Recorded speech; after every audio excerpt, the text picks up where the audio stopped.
Hello YouTube, today we have a new hunter called Ansemi. If you guys don't know who she is, or at least you might not remember, she's part of the Hunters Guild, the second team, alongside Libora. She's basically a A-class hunter, I believe, that was on the second team, or maybe B-class hunter, I don't remember which class she was, but she was on the second team, and she showed up on the last chapters of the story in the game, but she's barely talked and barely mentioned, so it's not really an hunter that's quite memorable if you don't pay attention to her.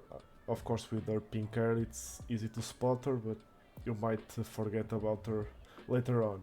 But let's see what she does in game. Ansemi, she's a wind type hunter, and her skills are scaled off her HP. So it's an HP scaling user. You want HP as your main stats and substats. She deals basic attacks, her core, so wind elemental damage, and just HP scaling. Her first basic skill, damage 580% of the max HP, cooldown 15 seconds, deals wind elemental damage. When this skill hits, it inflicts airborne effect. When the user uses this skill, it grants the HP recovery effect. HP recovery continuously restores 1.75% of Ansemi's max HP to the entire team every second, for 3 seconds. So her first skill is a healing skill, so we can assume she's going to be a healer just from this skill alone. At least she's part healer. The skill doesn't do much, it's a bit of damage and a healing ability. Let's see her second basic skill. Spreads her hands and a circular protection zone is created. She deals a decent amount of damage in comparison to the first skill. Deals wind elemental damage. When it hits, it inflicts airborne. When the user uses this skill, they restore 250 of their wind teammate members' MP. Okay, this is interesting. This is the first MP recovery ability we have in game, but it's just scaled for wind, which means it's only good with wind element hunters, at least the part that says the restore MP. This particularly ability being tailored to win team members makes me believe she was meant to be paired with the last hunter, Amamiya Mirei. She is all based on her mana, and the more mana she has, the stronger she is, and the longer she is on her ultimate state. Ansemi seems like she's meant to be paired with Amamiya Mirei. If you skip Amamiya Mirei, you can probably skip Ansemi just from this text alone, but let's see if she's worth it, even though you need a wind element user for this. Next we have allies within the protective zone continuously receive the zone effect. Recover 17 of their MP once every 3 seconds. The users gain a shield equal to 4% of Ansemi's max HP once every 3 seconds. So while inside the zone, everyone restores MP. So she's not just for wind elements, but wind element members will restore a huge amount of MP in comparison. And she's also giving you a shield that's equal to 4% of her max HP once every 3 seconds. You will get 5 shields in total during that period of time. With the most MP you have, the most HP you have, the bigger the shields will be. So she's a healer slash shielder that also restores MP. So she fills the support healer type for now. Let's go to special skills.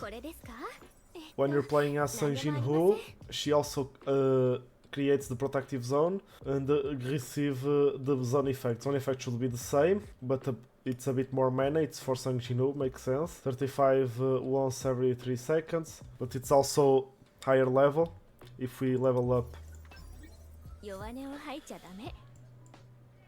it goes to 18, so it's still higher on Sung Jin-Ho. She gives the zone effect, which is the same, but with a less a shield with a less amount compared to hunters, which also makes sense. You have 3 hunters to help Sung Jin-Ho, so you don't quite need as much shield as you should have in your hunters, because you can have another hunter that heals or another hunter that shields. So it's not quite problematic, the shield being less scale, less than than the Hunter's shield. She also removes debuff zone in areas the skill lands, which means that when inside the zone there should not be debuffs. You should be debuff free from inside the skill, which is fine. It's good that you can have a removal of debuffs in a healer slash shielder, and it also recovers mana.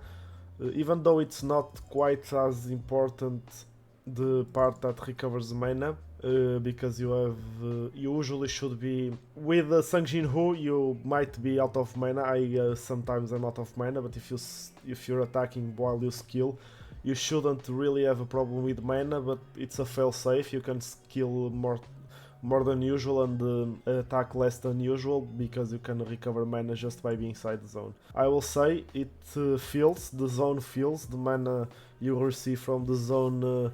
You can feel the difference. I'm usually, at least when I was using her with Amamiya Mirei, I felt that she had more mana than when I didn't have Hansemi, so it's quite a big difference. Now her entry skill, when she enters the tags in, she deals wind elemental damage and removes debuffs in the zone the skill lands. So as a hunter, when she tags in, she removes debuffs.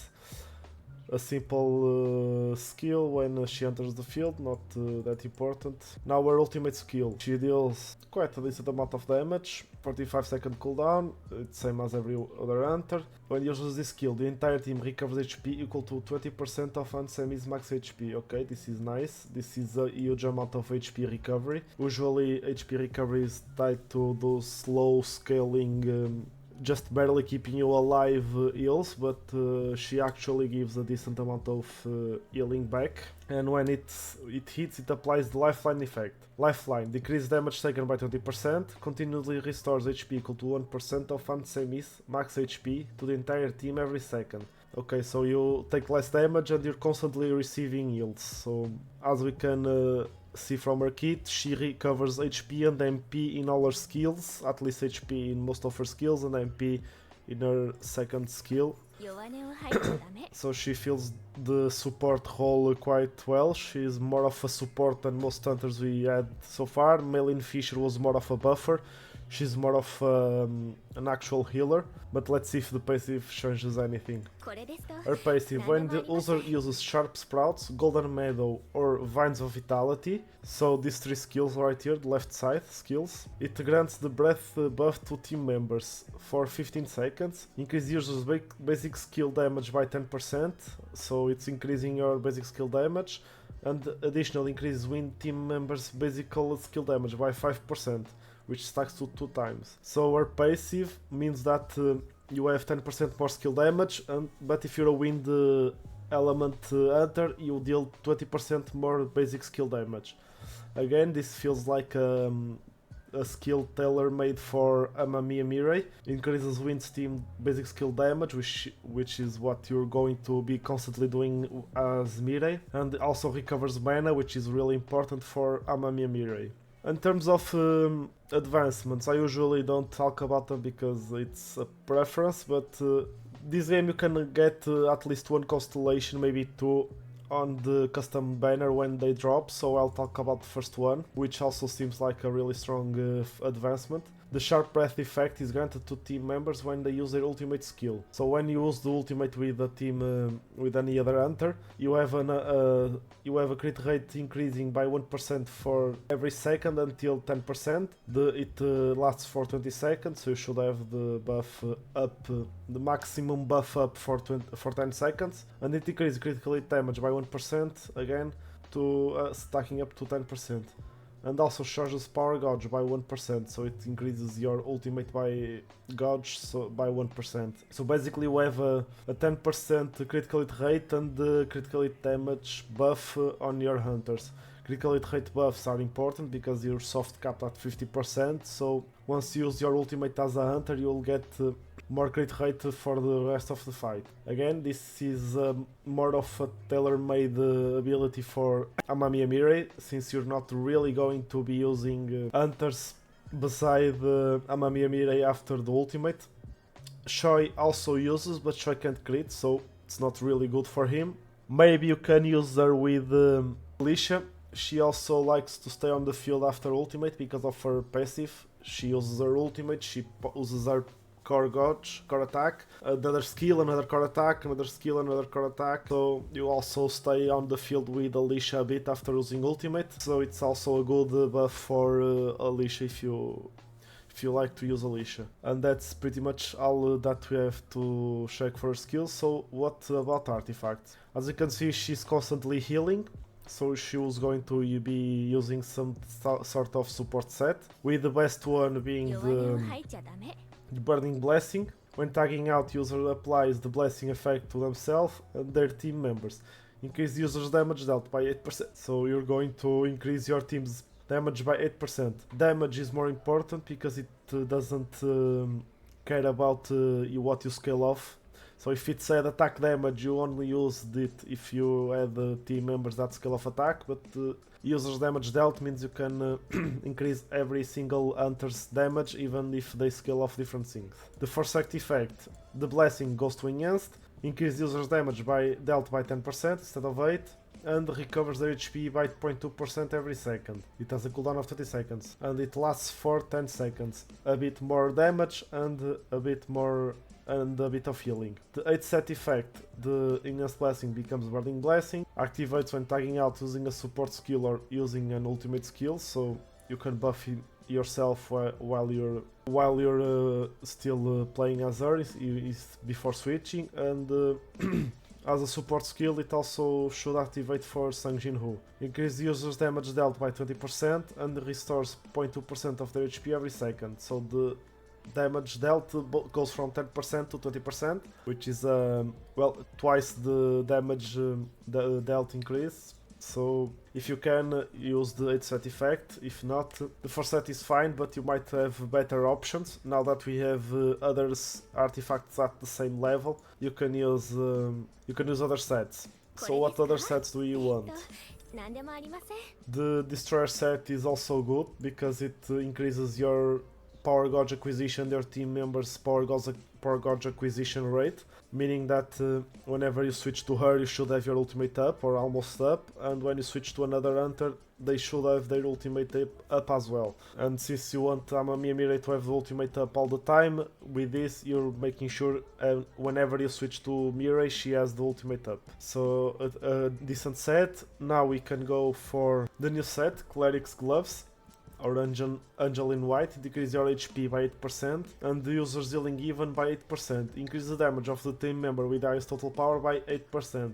So with this set you have a bit more healing and a bit more damage increase to your main DPS, so it's a decent set for her as well. It's not that worth it since it's going to increase by 8% and the 2 set effect from gloves also increase by 8%, but if you go to this 4 set effect increases by 10%, so it's not really that much better, but it's a decent option. And just like the other set, you can also use the Noble Sacrifice. It decreases your attack by 8%, but you don't care about attack, you scale off HP, but increase your team's members' attack by 8%.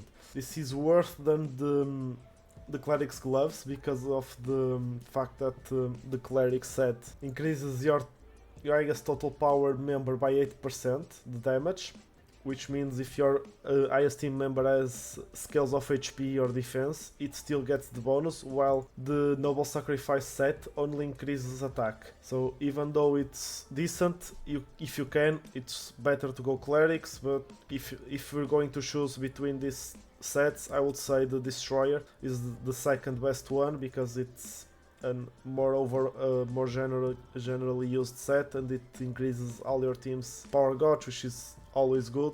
You want to use your ultimate as much as you can. It's the most damage dealing ability in any hunter's kit, following that by Cleric's Gloves. But of course, if you can have the 8 set effect from Burning Blessing, then I would say Burning Blessing is probably the best one. So if you don't use Burning Blessing and you have another option for accessories, you can go Outstanding Connection. When tagging out, increase yours and their team members' attack by 12% for 10 seconds. So it increases your team's attack by 12%, but if you have the force setting, it increases by 28%. It's good, but it's just for attack scaling users. If you have an HP scaling user, they don't get the bonus, so just use it at your own discretion. And if you don't really care about HP scaling units dealing more damage, then you can just slap these on your supports. Then we also have a new set that's good on most of the supports, and probably it's always good to use on any support.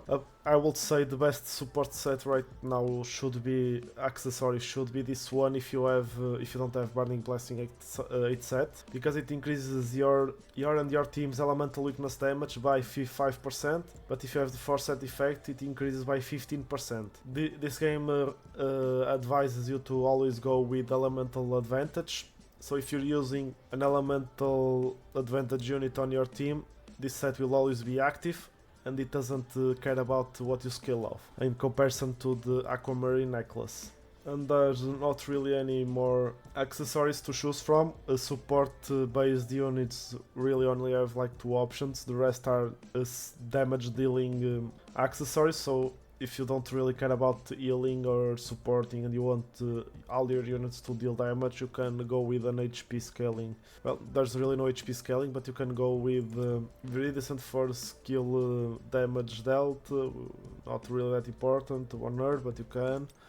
You can go Outstanding Ability, increase your damage dealt by 25%, and you shouldn't be below 40% because she recovers mana. And Executioner, when the enemy has 17% or less HP, your damage increases to 20%. Again, it's just for damage, not really important for the support. For the support, the best is to go 8-piece Blessing, followed by Sylph's Blessing, unfortunate naming. That also increases your elemental weakness damage dealt. And lastly, Outstanding Connection, if you have a team member that scales off attack. Yeah, for artifacts that should be it.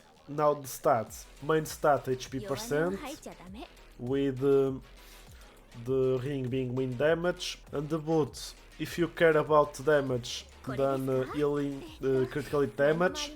If you care about being a healer, healing even increase, or HP percent scaling. I don't have HP percent scaling, so I'm using healing even increase, but I would say probably HP percent is better because it scales off your entire kit, while healing even just scales off your healings.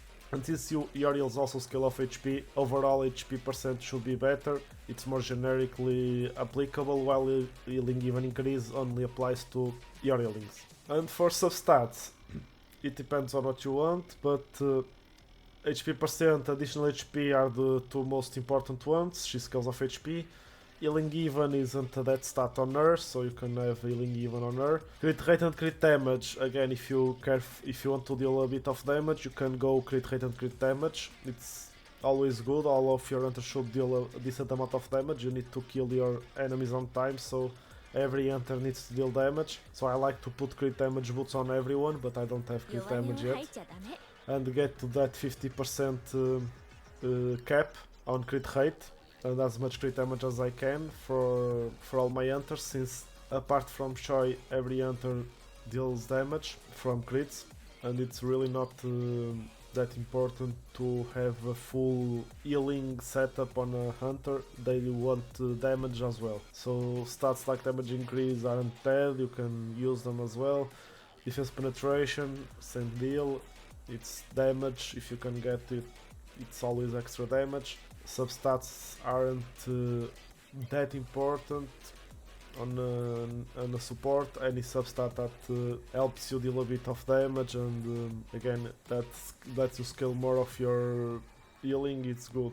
She's a support, not meant to really deal as much damage as an damage scaling unit wants to do, so any damage she does is positive. The more you can get her to deal damage, the better, but don't forget she's just meant to heal, and she's primarily made to heal with a bit of damage to accompany that. And yeah, that should be it for Ansemi's guide.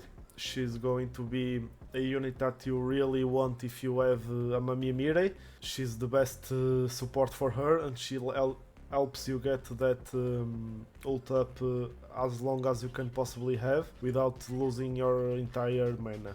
Apart from Amami Mirei, she's generically useful, but not that important. Can skip her if you don't really care about that MP gain. She's just a healer with almost no buffs, but as a support for Amami Mirei, if you have at least the first advancement, she's really good with Amami Mirei, and you should always pair her with Amami Mirei if you can. If you don't have the first advancement, she's a healer that also removes debuffs, which is nice, and lets your mana never reach 0, which is also nice. If you value mana and having a bit of more mana in your teams, because they're always going out of mana, for instance, Sojihu is always out of mana for me because I have the set that whenever you use a skill, it has more damage but also uses more mana, and since she spams her skills a lot, I run out of mana fast with her, so using Ansemi with her is also fine if you have an hunter like that. She's good for those types of hunters. But generically speaking, if you don't really care about Amami Mirei, you don't really need Ansemi. You have a better healer and buffer on Ming Byung-gu. Is more generic if you don't care about mana, of course. If you care about mana, she's better, but if you don't care about mana, it's Ming Byung-gu, it's better overall. So if you have one, you don't really need the other, and if you really want Ansemi later on, she's going to custom draw banner, you put her on right up, and you summon her there. So yeah, that's what I think about Ansemi. I like her. I'm going to use her with Amami Mirei. I really like playing as Amami Mirei. I had to get Ansemi and also to make a YouTube video on her. But if you don't really care about support, then she feels like a skip. But time will tell. Again, in this game, once they're out of the banner ends, the next banner comes. When that banner ends, she's on the custom draw ticket. So if you feel like you skip but regret skipping, you can get her later on. But it's your decision. I think she's decent. The heal the heal doesn't. At least I don't have that much HP on her yet. I need a bit more HP on my substats to really get the buff going. So I feel the heal and the shields, but I don't quite feel them. But the mana I notice quite a lot. So if you want a mana increasing at least recovery unit, she's the only one we have in the game. So just for that you could summon her for. But that's really all she has different from the other healers. It's the mana recovery. And yeah, that's about it for Ansemi. Thank you for watching. If you enjoyed the video, please leave a like, comment, subscribe, and I'll see you in the next one. Goodbye.